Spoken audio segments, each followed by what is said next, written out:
Praise the Lord. யாத்ராகமம் 15ஆம் அதிகாரம். அப்பொழுது மோசேயும் இஸ்ரவேல் புத்திரரும் கர்த்தரை புகழ்ந்து பாடின பாட்டு. கர்த்தரை பாடுவேன், அவர் மகிமையாய் வெற்றி சிறந்தார். குதிரையையும் குதிரை வீரனையும் கடலிலே தள்ளினார். கர்த்தர் என் பலனும் என் கீதமும் ஆனவர். அவர் எனக்கு இரட்சிப்பும் ஆனவர். அவரே என் தேவன். அவருக்கு வாசஸ்தலத்தை ஆயத்தம் பண்ணுவேன். அவரே என் தகப்பனுடைய தேவன். அவரை உயர்த்துவேன். கர்த்தரே யுத்தத்தில் வல்லவர். கர்த்தர் என்பது அவருடைய நாமம். பார்வோனின் ரதங்களையும் அவன் சேனைகளையும் சமுத்திரத்திலே தள்ளிவிட்டார். அவனுடைய பிரதான அதிபதிகள் சிவந்த சமுத்திரத்தில் அமிழ்ந்து போனார்கள். ஆழி அவர்களை மூடிக்கொண்டது. கல்லை போல ஆழங்களில் அமிழ்ந்து போனார்கள். கர்த்தாவே, உம்முடைய வலதுகரம் பலத்தினால் மகத்துவம் சிறந்திருக்கிறது. கர்த்தாவே, உம்முடைய வலதுகரம் பகைஞனை நொறுக்கிவிட்டது. உமக்கு விரோதமாய் எழும்பினவர்களை உமது முக்கியத்தின் மகத்துவத்தினாலே நிர்மூலமாக்கினீர். உம்முடைய கோபாக்கினையை அனுப்பினீர். அது அவர்களை தாளடியைப் போல பட்சித்தது. உமது நாசியின் சுவாசத்தினால் ஜலம் குவிந்து நின்றது. வெள்ளம் குவியலாக நிமிர்ந்து நின்றது. ஆழமான ஜலம் நடுக்கடலிலே உறைந்து போயிற்று. தொடருவேன், பிடிப்பேன், கொள்ளையாடி பங்கிடுவேன். என் ஆசை அவர்களிடத்தில் திருப்தியாகும். என் பட்டயத்தை உருவுவேன். என் கை அவர்களை சங்கரிக்கும் என்று பகைஞன் சொன்னான்.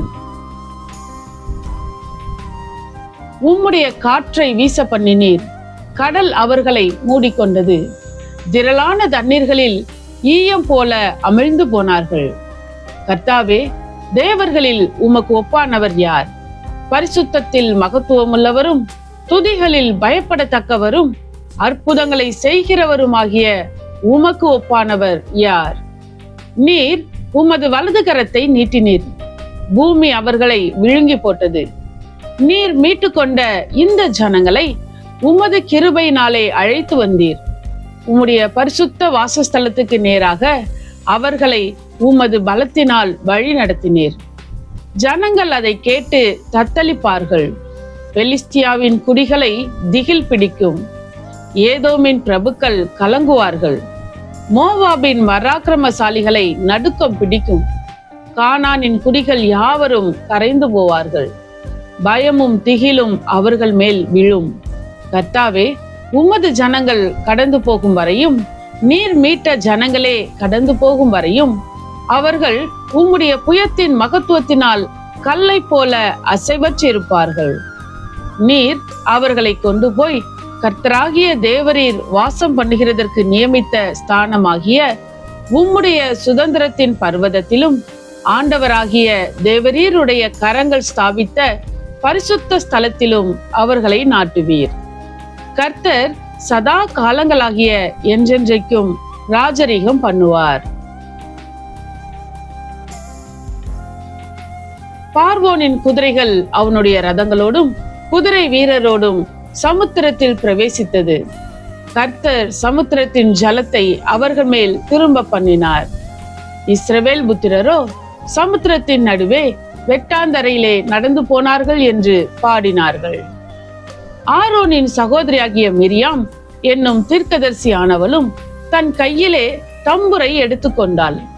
சகல ஸ்திரீகளும் தம்புர்களோடும் நடனத்தோடும் அவளுக்கு பின்னே புறப்பட்டு போனார்கள். மிரியாம் அவர்களுக்கு பிரதிவசனமாக, கர்த்தரை பாடுங்கள், அவர் மகிமையாய் வெற்றி சிறந்தார். குதிரையையும் குதிரை வீரனையும் கடலிலே தள்ளினார் என்று பாடினாள். பின்பு மோசே இஸ்ரவேல் ஜனங்களை சிவந்த சமுத்திரத்திலிருந்து பிரயாணப்படுத்தினான். அவர்கள் சூர் வனாந்திரத்துக்கு புறப்பட்டு போய் 3 நாள் வனாந்திரத்தில் தண்ணீர் கிடையாமல் நடந்தார்கள்.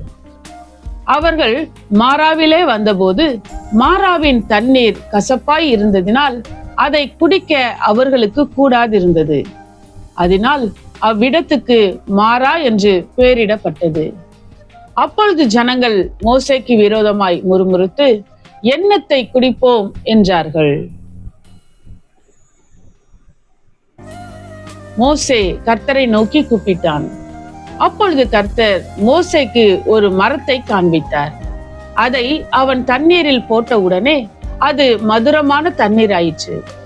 அவர் அங்கே அவர்களுக்கு ஒரு நியமத்தையும் ஒரு நியாயத்தையும் கட்டளையிட்டு அங்கே அவர்களை சோதித்து, நீ உன் தேவனாகிய கர்த்தரின் சத்தத்தை கவனமாய் கேட்டு அவர் பார்வைக்கு செம்மையானவைகளை செய்து அவர் கட்டளைகளுக்கு செவி கொடுத்து அவருடைய நியமங்கள் யாவையும் கைக்கொண்டால், நான் எகிப்தியருக்கு வரப்பண்ணின வியாதிகளில் ஒன்றையும் உனக்கு வரப்பண்ணேன். நானே உன் பரிகாரியாகிய கர்த்தர் என்றார். பின்பு அவர்கள் ஏலிமுக்கு வந்தார்கள். அங்கே 12 நீரூற்றுகளும் 70 பேரீச்ச மரங்களும் இருந்தது. அங்கே தண்ணீர் அருகே பாளையம் இறங்கினார்கள். ஆமென். கர்த்தாவே, உம்முடைய வசனம் என் கால்களுக்கு தீபமும் என் பாதைக்கு வெளிச்சமுமாய் இருக்கிறது. இருளான என் வாழ்விலே நீர் தந்த உம்முடைய வேத வசனத்தை தினமும் படித்து வசனத்தின் வெளிச்சத்திலே இடராமல் நடப்பேன். ஆமென்.